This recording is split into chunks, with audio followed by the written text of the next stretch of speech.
So how lovely it is to be back in the studio with Lindy. One thing over lockdown is I got a lot of messages for people that weren't able to go out on their daily walks because of mobility problems, which is why I wrote my third book, Who Says Age Should Slow You Down? One of my big bugbears are sticks and frames. My theory is a lot of people just get given a stick or given a frame and they don't really try and address the problem. Why do you need a stick or why do you need a frame? So this book is a 20-week course to help address this issue. And the idea is if we can increase your strength, your balance, and most importantly of all your core, hopefully you'll be able to walk a little bit further with more confidence and maybe get rid of the stick and get rid of the frame. So what we're going to do today is we're just going to go over some of the exercises from the book. So I want to talk about your core.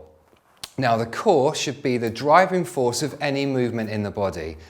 If the core's switched on, you're maintaining perfect posture with a nice open chest, straight back, and you're keeping your body weight out of the spine.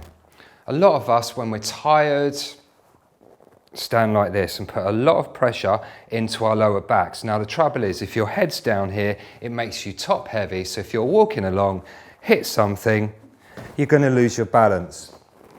If you can maintain a nice, strong, healthy, activated core, it really will help with fall prevention.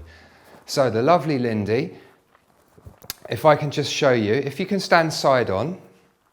Right, so at the moment, Lindy's activated her core. I just want you to now switch off your core and watch what happens. You can see that the shoulders jump forward and the body weight goes into the back. Now put on your core and you can see the body rises.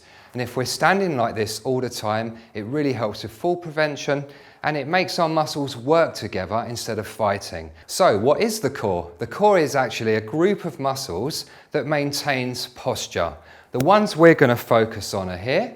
Right, let's start by showing you how to activate your core and how to use it. Now, Lindy, can I ask you first of all, just to put your legs down flat on the floor. Now, with your right hand, just pop it under your back like so, under the small of your back.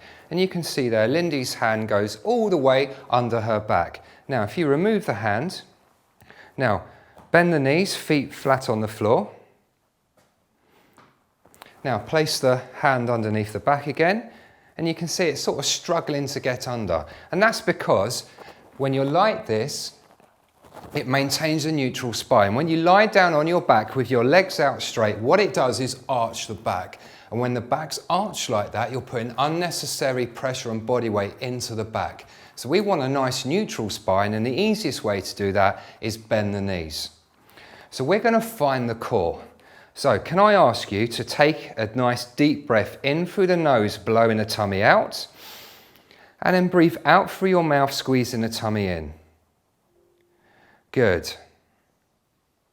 Now take your index fingers, place them in your belly button, walk about 3 finger distances across and the same down.